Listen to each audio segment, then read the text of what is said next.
Richard Syrett's Strange Planet. Following the truth wherever it leads. Exposing evil and corruption and the secret machinations of powerful elites. Revealing the high strangeness beneath the surface of our supposed reality. Coming to you from the Great White North and his studio beneath the stairs. Here's Richard. Welcome, dear friends. Again, want to welcome the new affiliate to the Conspiracy Show, KVNA AM, down in Flagstaff, Arizona. KVNA, welcome. You want the last word on ghosts? Well, you have come to the right place. And we've got the man waiting on the phone line right now to discuss ghosts. He has just released the second edition of his very hefty tome, the culmination really of a half-century in the field of paranormal research. This is entitled Real Ghosts, Restless Spirits, and Haunted Places. And over the next hour, we are going to delve into haunted houses and apartments, poltergeists, shadow beings that attack their victims, spirit parasites that possess, ghosts that return to bid farewell, inspirational messages from the other side, apparitions of religious figures, ghostly encounters with famous men and women, animal ghosts, domesticated and wild, haunted churches, cemeteries, and burial grounds, creepy castles, and ghostly royalty, and much more. Brad Steiger has been a paranormal researcher, as I say, for over 50 years. He's the co-author, get this. This must be a Guinness record. He is the author or co-author of 170 books. I've not even read 170 books. 17 million copies. More than 17 million copies in print. Again, his latest release is Real Ghosts, Restless Spirits, and Haunted Places. He first published articles on the unexplained, and they appeared in 1956. He has now written more than 2,000 articles with paranormal themes. And from 1970 to 1973, his weekly newspaper column, The Strange World of Brad Steiger, was carried domestically in over 80 newspapers and overseas from Bombay to Tokyo. He was born in Fort Dodge, Iowa, on February 19th, 1936. A great pleasure to welcome to The Conspiracy Show, Brad Steiger. Hello, Brad. How are you? Hello, Richard. At last we get together. Yes. Well, you're a busy man, and it's a great pleasure to have you on the program. Well, it's a great pleasure to join you tonight. Tell me about the second edition. Why a second edition of Real Ghosts? Well, the second edition of any book is, first of all, a feather in the cap of the author, which I humbly accept the additional feather to my hat. The first edition was extremely popular and gained a wide readership, and people write and say, thank God I'm not crazy because I've been having manifestations in my house, and then they share them with me. And then I, through the book, met other very prominent researchers in the field.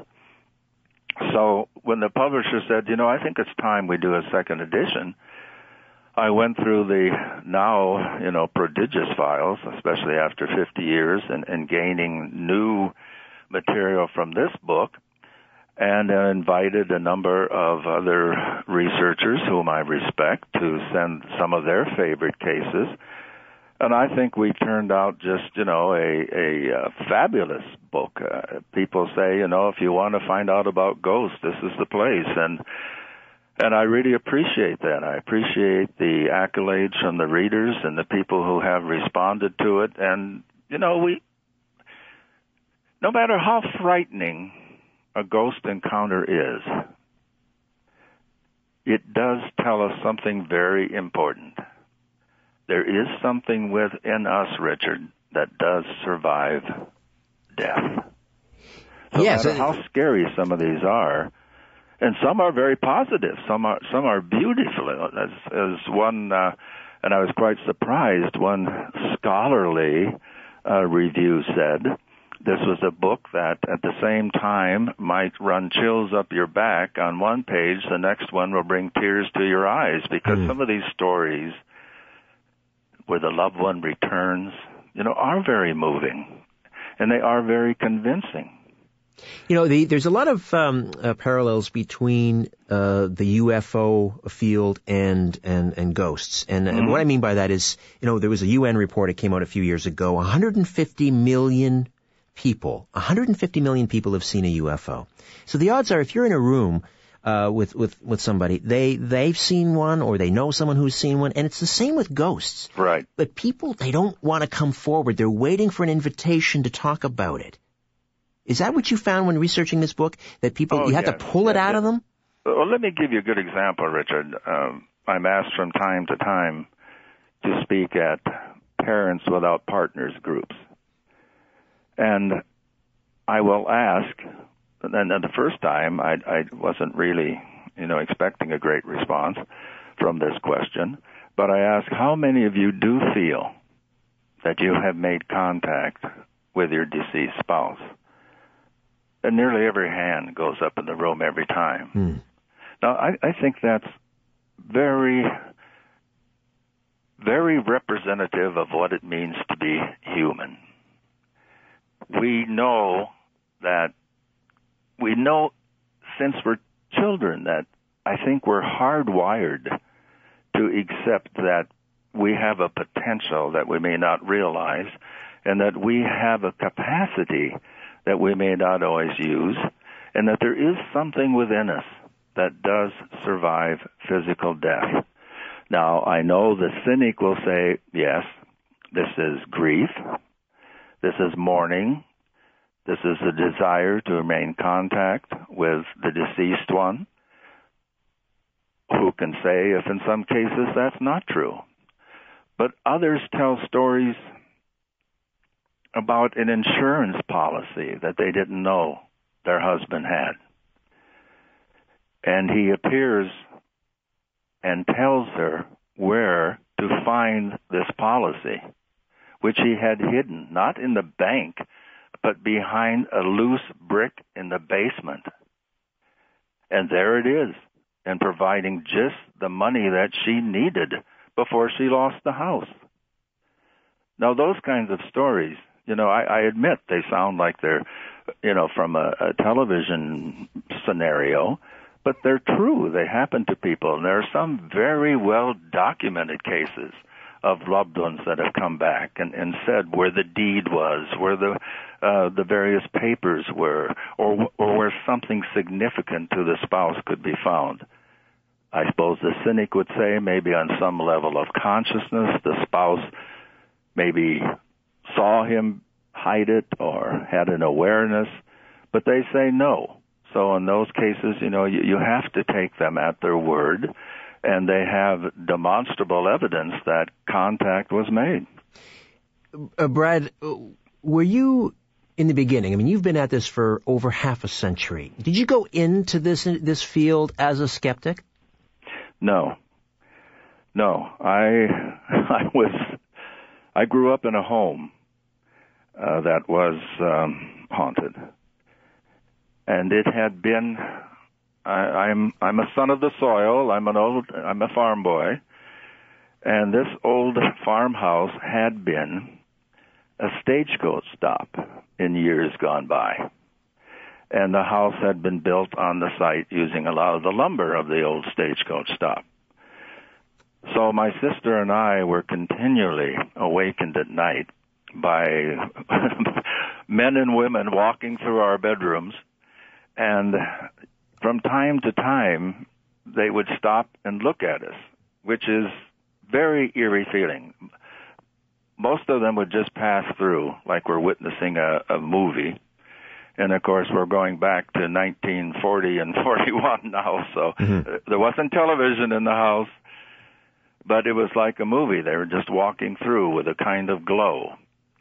We had raps, we had poundings, we had footsteps up and down the stairs.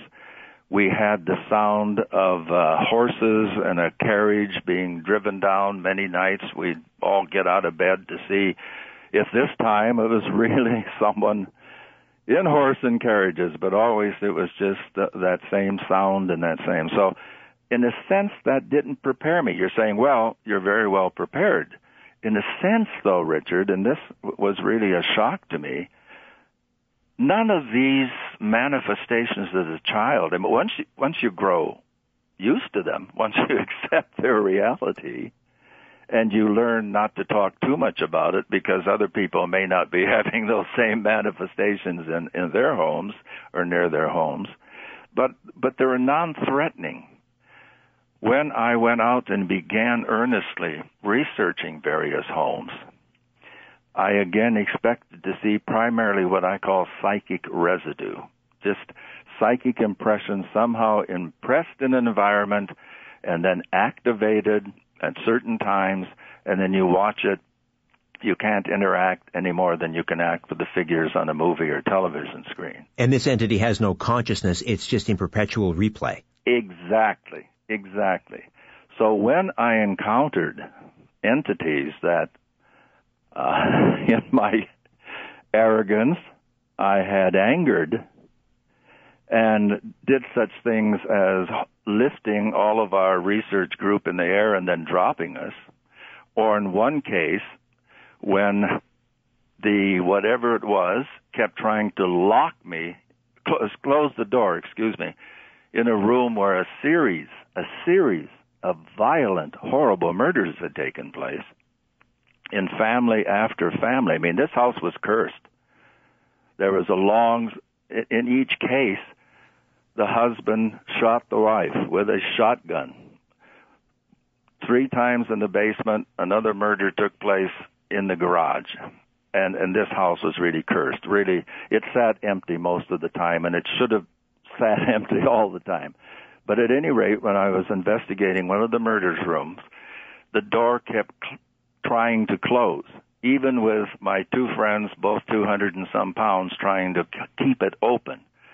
So when I left, I said, okay, if the blankety-blank thing wants the door closed, close it and lock it. Then we went upstairs. We were barely upstairs, and there was this shattering sound, and whatever it was just shattered that door, just took it right off its hinges. That's when I realized that I really didn't know that much as I thought I did. I thought I had ghosts all wrapped up in neat little theories. Sometimes they fight back. Listen, Brad, stay put. We'll take a time out, come back, continue our conversation with Brad Steiger, 50 years plus as a paranormal investigator, and his latest, the second edition of Real Ghosts, Restless Spirits, and Haunted Places. Some calling it the final word on ghosts. Back with more of The Conspiracy Show. Don't go away. The truth will set you free. But first, it will really tick you off. Welcome back to Richard Syrett's Strange Planet. Welcome back. A real heavyweight in the field of paranormal researcher with us tonight, Brad Steiger, and he's just released the second edition of Real Ghosts, Restless Spirits, and Haunted Places. Brad, it seems to me we have a lot of different types of entities. We have I don't know if you would even call it an entity. We have this, as you call it, a psychic imprint, which is just this residue. I guess some buildings have this ability to absorb emotional memories. And, it's the classic case of the man with the top hat coming down the staircase at precisely the same time on it, every night.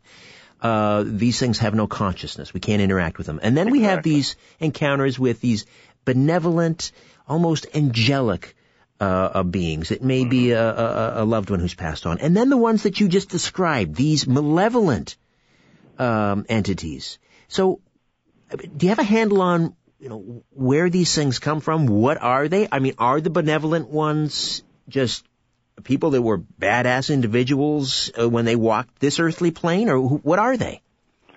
Well, that's kind of the tradition, but I've come to think, Richard, that we're dealing with separate entities, but we put them in the haunting category because they like to hang out in those places, or they seem to be connected, or maybe they use that as a tool to create fear, which they somehow feed off of. I think these, in many cases, are multidimensional beings. Now, when I was younger and still teaching in college and looking all of this, what I thought, I had my experiences as a child, so I knew these experiences were real. I had encountered them as I grew older, but I pretty much had it wrapped up, psychic residue, and they can't harm you. They're just like the whatever it was that walked through the bedroom as a child. But when I encountered these, now if someone would have said demonic entities, well, at that time, I was a little too intellectually based to accept the idea of demons or negative entities. However, the older I get and the more I've researched and the more I researched and came up against these entities, I'm able to project and say, and especially, I prefer calling them spirit parasites. And I think that these entities can actually jump in, there's quotes around that, jump into individuals when they've overindulged in alcohol or drugs, or they're depressed, or they're allow their greed and their negative feelings to take over them, then I think we as humans, let me say that, become susceptible, we become vulnerable for this type of invasion. And then when the host body is deceased or the host body moves on, these entities stay in places where they know they can project fear. And as I say, I think they survive on that.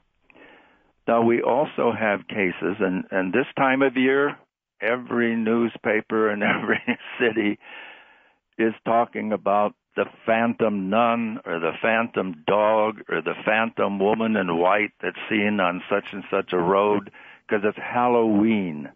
So we talk about these traditional hauntings in an area. And, of course, they're all local for the local paper. But many people report seeing these. So many people report seeing these. Well, I don't think that has anything to do with life after death. And let me say that I separate ghosts from the phenomena, the mystery, I should say, of life after death. But I think these phantoms are seen by many people year after year. And I think they feed on that psychic energy until they become independent entities, and they're like psychic marionettes. So if you're going to the old burned convent and looking for the phantom nun, if your belief, coupled with the belief and the sighting of thousands of people over the years, that nun will come walking out because it has gained this energy over the decades and become, as I say, like a psychic marionette. But not to discount the possibility that there are ghosts that are in fact the soul of the dearly departed that return to say farewell or to deliver a warning. Those exist as well. Absolutely, and that's in the category, as you said, Richard, and I appreciate it very much. You named some of the chapters and some of the categories. I don't know if we really can separate things too often or too finely, but there is something within the human mind, isn't there? We love categorizing. We love separating things. It's kind of like magic. If we can give a name to something, then we feel we can understand it, right? Sure, it's how we make sense of the universe. Sure. Right. That makes sense for us. So that's why I put them in so many different chapters. Life after death certainly is a category which, and this I thought was very interesting. When I moved in with my family to a house that had been haunted, and I had been warned, and I had gone, and I had felt, but I thought it was something that we could exercise, so to speak, move in without any problem. But we really had a maelstrom of quite violent activity. And the younger of the children, a daughter at that time who was right around 6 and 7 years old, she was the most vulnerable and she suffered the most. But as you can tell, whenever we get together as a family, and inevitably we start talking, even though the kids are in their 40s and 50s now, we still go back and relive some of those. And I learned something new that the children had experienced every time. But the younger daughter, who is now a mother of two, I think summed it up very well, that no matter how frightening those experiences were, when it came to the final analysis, what they were telling us is there is something within us that survives physical death. Because in this case, it was decidedly the spirit of the man who had lived before, who despised anything modern. When we moved into that house, Richard, it didn't have running water. It barely had electricity. So I modernized it, and that upset very much this entity. Now, I was warned by one of the son-in-laws of the person who had lived in the house and died. They said, boy, you run all over the countryside investigating haunted houses. You're not going to have to go out of town anymore because, my friend, you are moving into a haunted house because Papa doesn't like strangers and Papa doesn't like modernization. And I see you're already digging a well. You're already starting to modernize it. So I was warned, but I didn't expect quite the activity that we received. Why doesn't everyone see ghosts? Is there something unique about the observer in those people that do, in fact, see ghosts? Is there something unique about you, for example? I've just come, and laugh if you will, I've just kind of come to that realization. Maybe since I was indoctrinated as a child, maybe I am more perceptive. It's the same with my wife. We'll go into places and she'll perceive something and describe it exactly to others, and they'll say, "Oh my gosh!" And there's been a couple times we've been set up to go into a room in a hotel the bed and breakfast.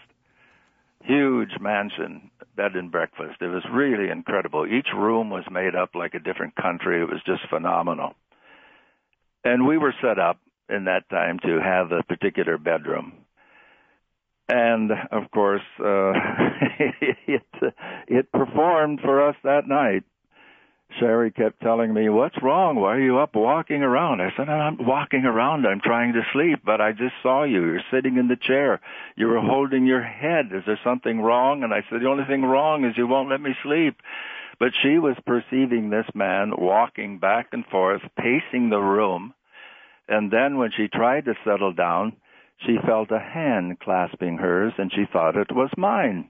And as she squeezed it, she found it wasn't my hand. It was the hand of a little baby. Oh, dear. Well, in the morning, of course, everyone was looking.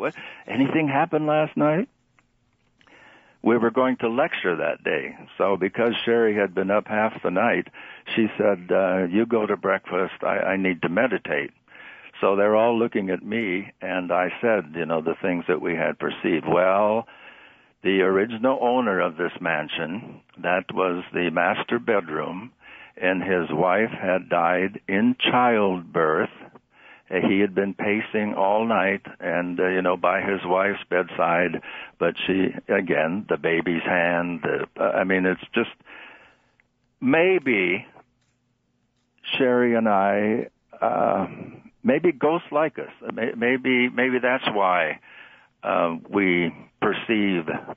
And I hadn't really thought of that, even though you may chuckle and say you must have. And I said it's only when I'm kind of going through things again here, is that maybe my early childhood, when I perceived this manifestation nearly every night, something was going on till I learned just to ignore it and live with it.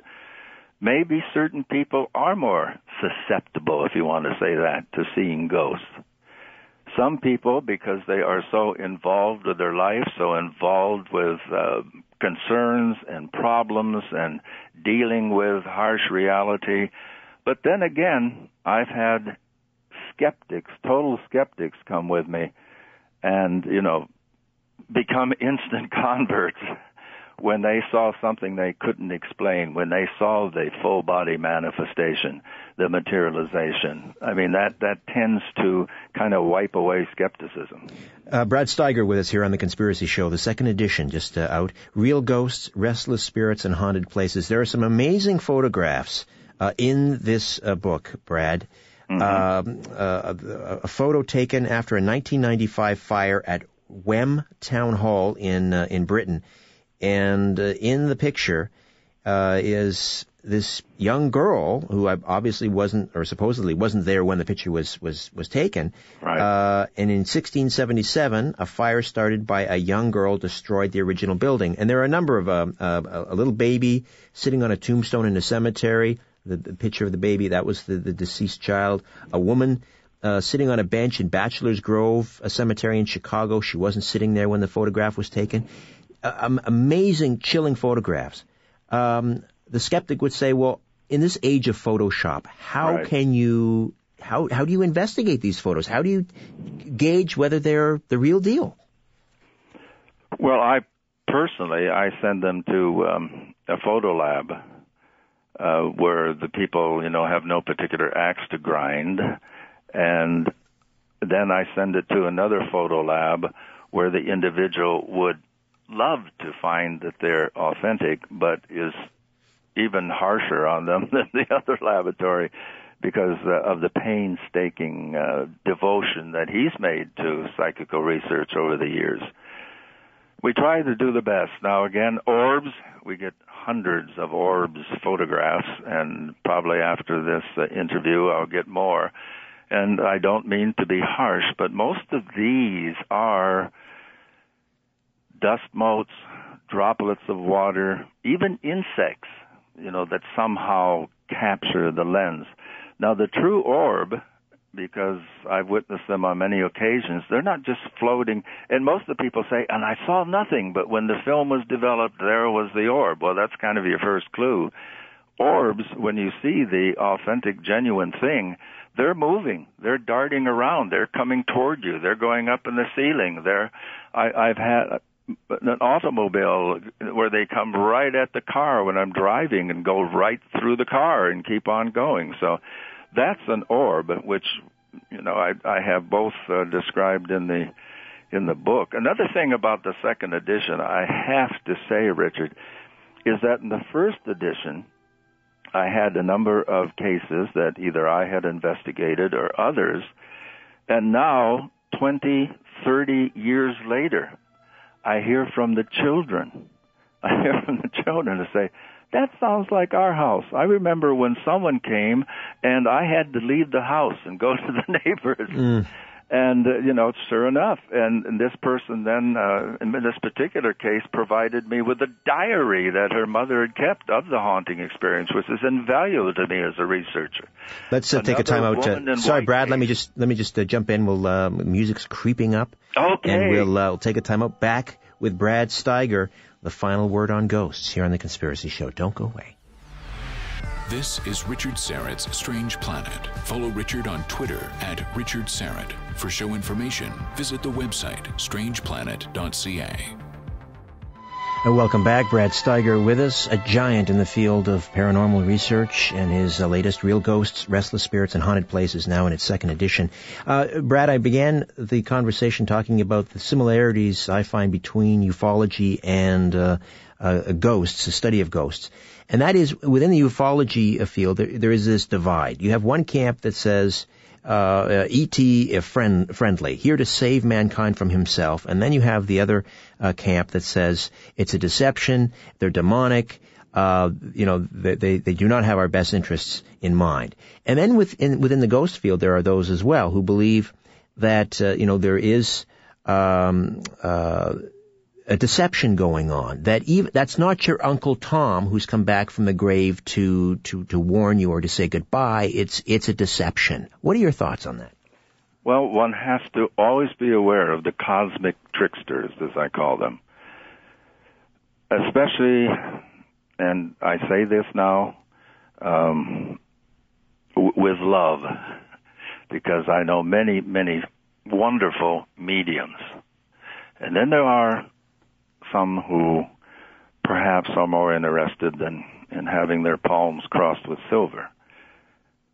If you approach on that level of desperately seeking Uncle Tom, as you said, that, first of all, you can be deceived.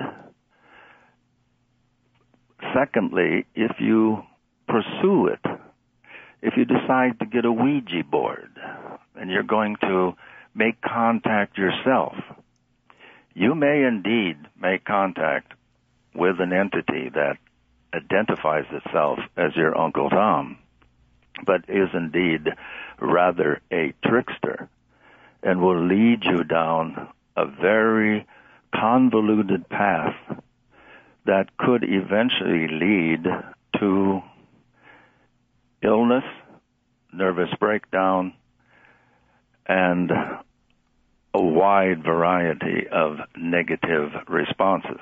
So one does have to be cautious. This is not to be taken lightly. The Ouija board is not a game. Seeking contact in the spirit world cannot be taken lightly.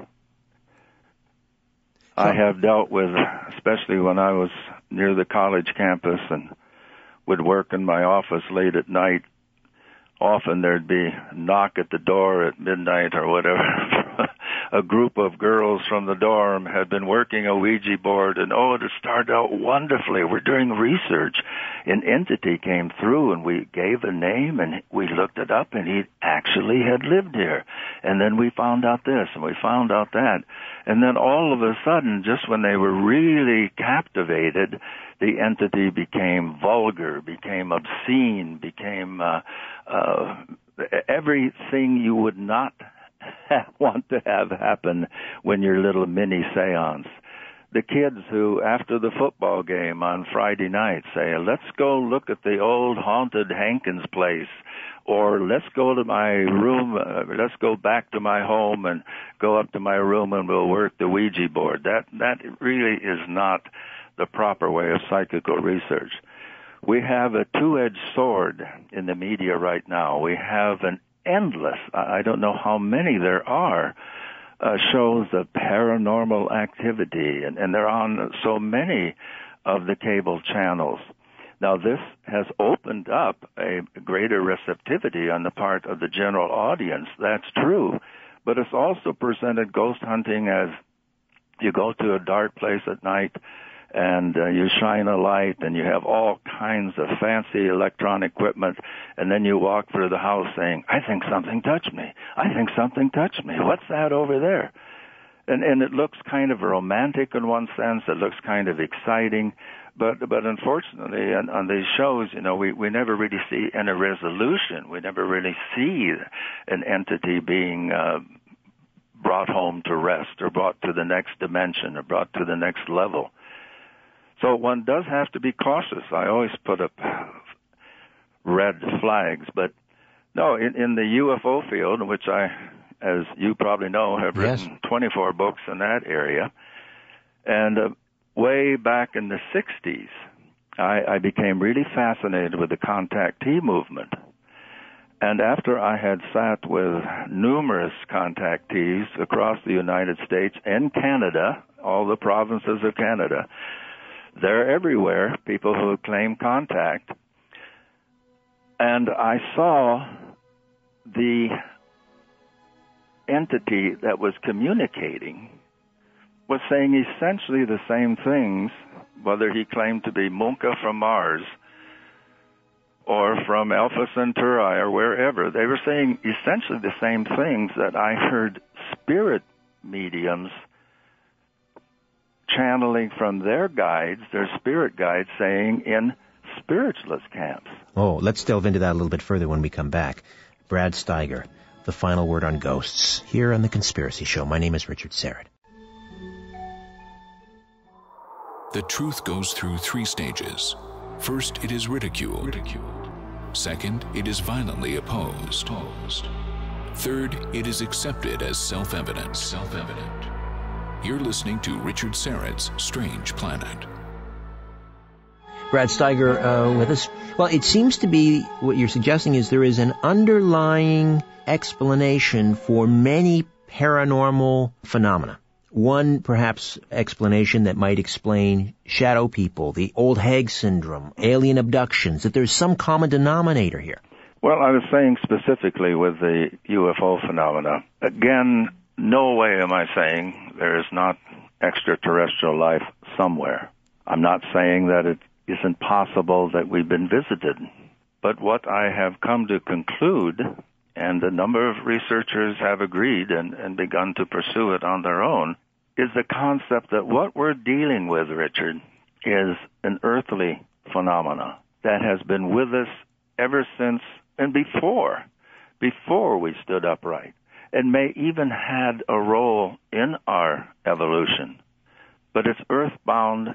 It's more comparable to the wee folk, the fairy phenomena, because if you look at almost any UFO case, the lights in the skies, the people who claim they were abducted, the people who claim that they were gone for a year and it turns out they're only gone for a few hours, or they think they were gone for a few hours and they were missing for a week. It seems to be the same phenomena, the same intelligence. I termed it years ago in my book, Mysteries of Time and Space. I said it's like some intelligence is playing a game with us, a game that we have to learn the rules. It's the reality game, and we have to play it. We have no choice. It's the only game in the universe, and we have to learn. And again, this intelligence, what is it doing? Is it leading us into the future, or is it trying to keep us at a certain stage of development? Is it trying to encourage our new technology, or is it using certain things to control us, to keep us in a certain pen, at a certain stage of development that they want us to be? We see that just years before the Wright brothers took off in their little paper box of a plane, that we had the 1897 airship phenomena all over the United States, all over England, Australia, New Zealand, all over the civilized world. People were seeing this object that looked something like a steamship that had paddle wheels. It was flying in the sky. The inventors would land and say, where are you from? Well, they didn't say they were from Mars. They didn't say they were from Venus. If they landed in Texas, they said they were from Iowa. If they landed in Iowa, they said they were from Texas. And they're always inventors. Now, is this some secret society that created this in advance? Or again, is this an intelligence that reveals itself to us in ways we can understand, that we, the individual, can best understand in the encounter? So whether someone sees an angel, someone sees a space brother, someone sees a gray, I said so often in the percipient of UFO phenomena, who you are is what you get. It will reveal itself. If you consider extraterrestrial life like the Martians who are going to enslave us, the Martians who have come to serve man as a recipe, then you're going to see them as negative, as demonic. Whatever this intelligence is, it reveals itself at the level at which the observer, the percipient, can perceive it best. Let's go back to some of these inspiring stories, tales where people have encountered an apparition. It appears to be the soul of a dearly departed loved one. They come with a warning or to bid farewell. Share with us perhaps one of your favorite stories in that category. Again, I have to say that so much of them, and I give credit, were sent to me by a Protestant pastor who had collected these all of his lifetime and was nearing the end of his earth span and sent them to me so that he felt they would get circulated that way. And he has many accounts of the death of children, that which is so horribly, manifest for some parents who have to go through that grief, where he has seen the angels entered the room and they've taken the soul off with them.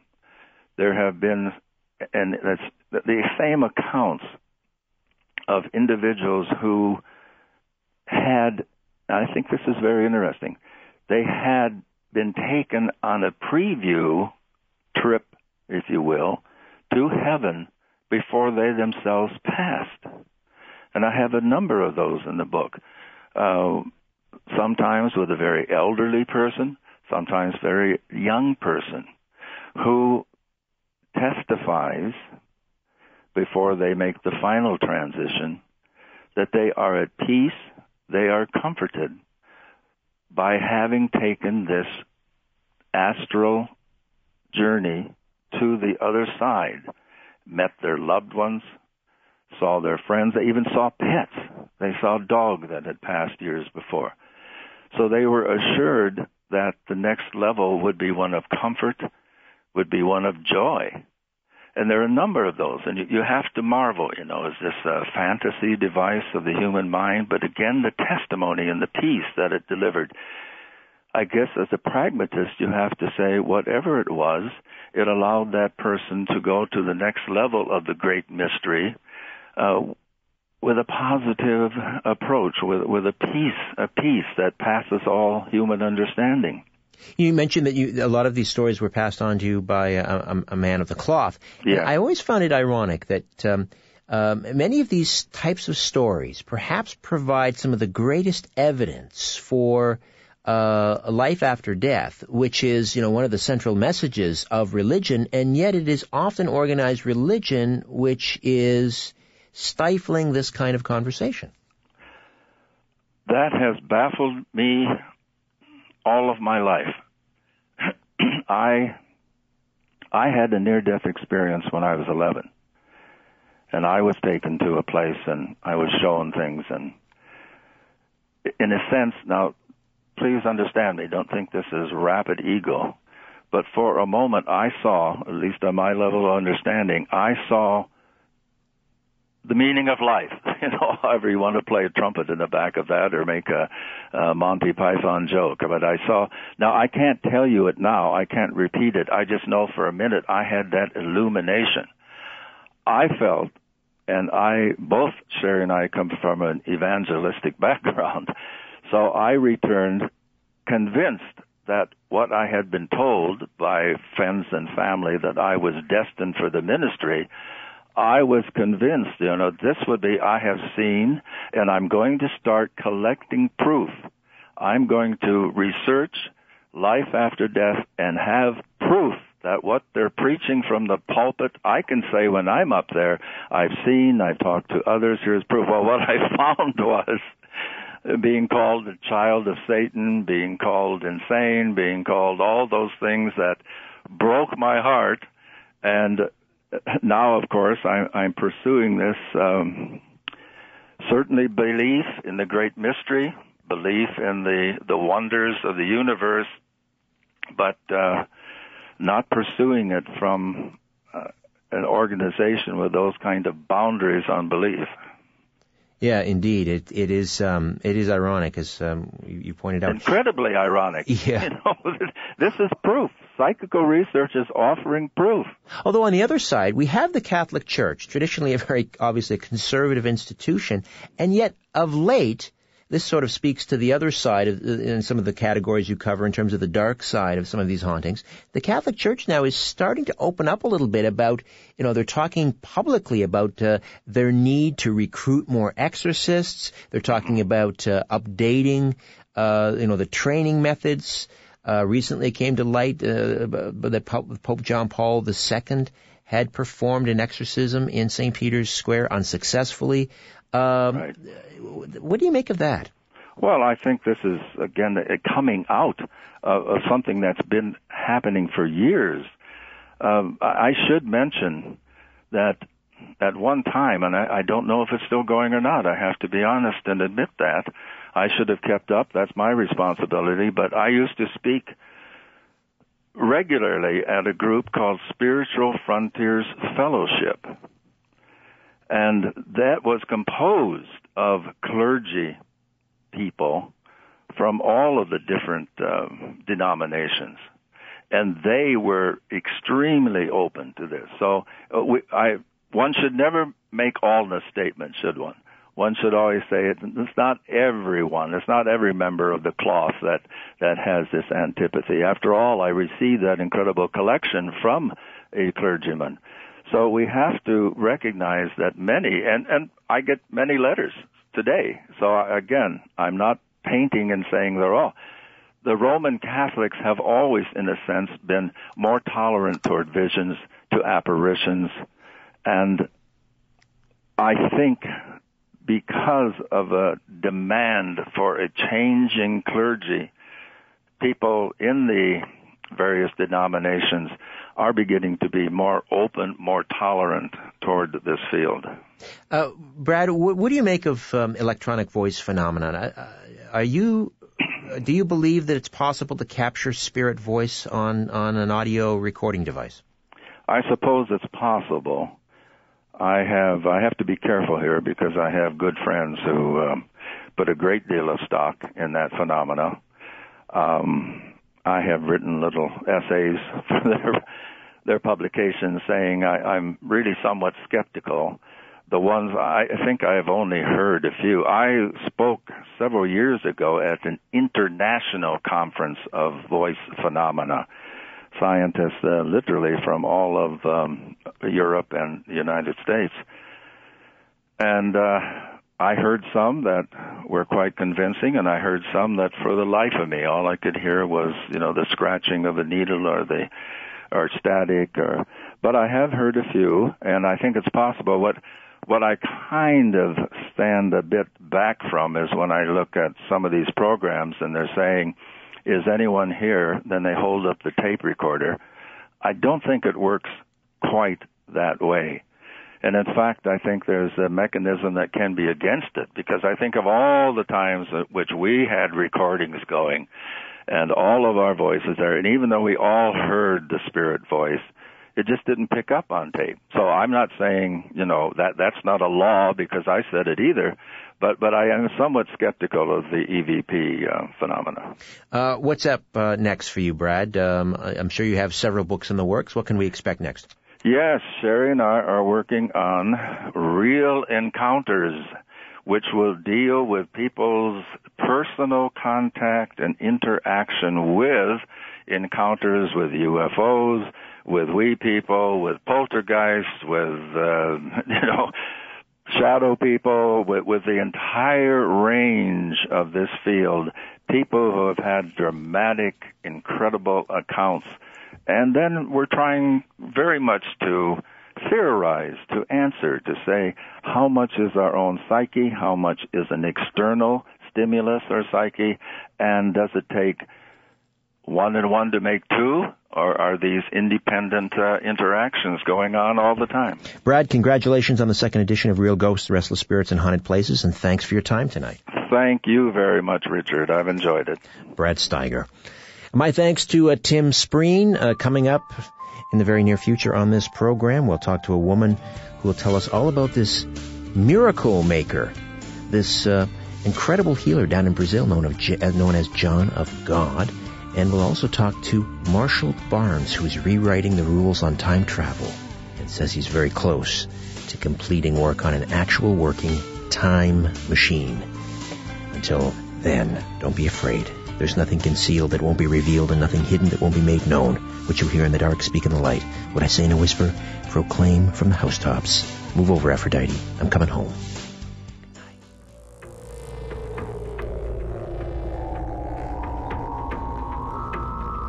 A new Richard Syrett's Strange Planet drops every Monday, Wednesday, and Friday. Subscribe at StrangePlanetPodcast.com.